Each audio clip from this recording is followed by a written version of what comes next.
ডিম আছে? হ্যাঁ আছে, ভালো এবং ফাটা দুটোই আছে। আপনি কোনটা নেবেন? কোনটার দাম কত?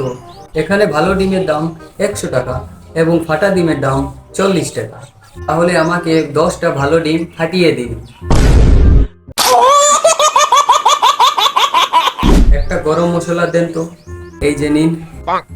না, এটা তো গরম মশলা না। আরে এটাই গরম মশলা। আপনি কি আমাকে বোকা মনে করেছেন? আমি তো গরম মশলা চেয়েছি, কিন্তু এটা তো গরমই নেই। আচ্ছা ভাই, আপনার কাছে কি খোলা চিনি আছে? হ্যাঁ ভাই আছে। কই দেখছি না তো।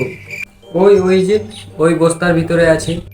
কিন্তু আপনি তো ওই বস্তার উপরে চাল লিখে রেখেছেন। আরে ভাই, পিঁপড়িরা যাতে বুঝতে না পারে এই জন্য লিখেছি। কিভাবে বউকে ম্যানেজ করতে হয় এই সম্পর্কে একটি বই দিন তো। সরি স্যার, আমরা রূপকথার গল্প বিক্রি করি না। আচ্ছা ভাই, 10 কেজি চাল দিন তো। আচ্ছা একটা কাজ করো, আমাকে 10 কেজি চালের বদলে 10 কেজি ডাল দাও। এই নিন। আমি তাহলে আসি এখন। আরে ও ভাই, টাকাটা দিয়ে যান। কিসের টাকা? এই যে আপনি আমার কাছ থেকে 10 কেজি ডাল নিলেন, আমি তো চালের বদলে ডাল নিয়েছি, কিন্তু আমি তো চাল নিইনি। তাহলে কিসের টাকা? আরে হ্যাঁ, সরি স্যার, সরি স্যার।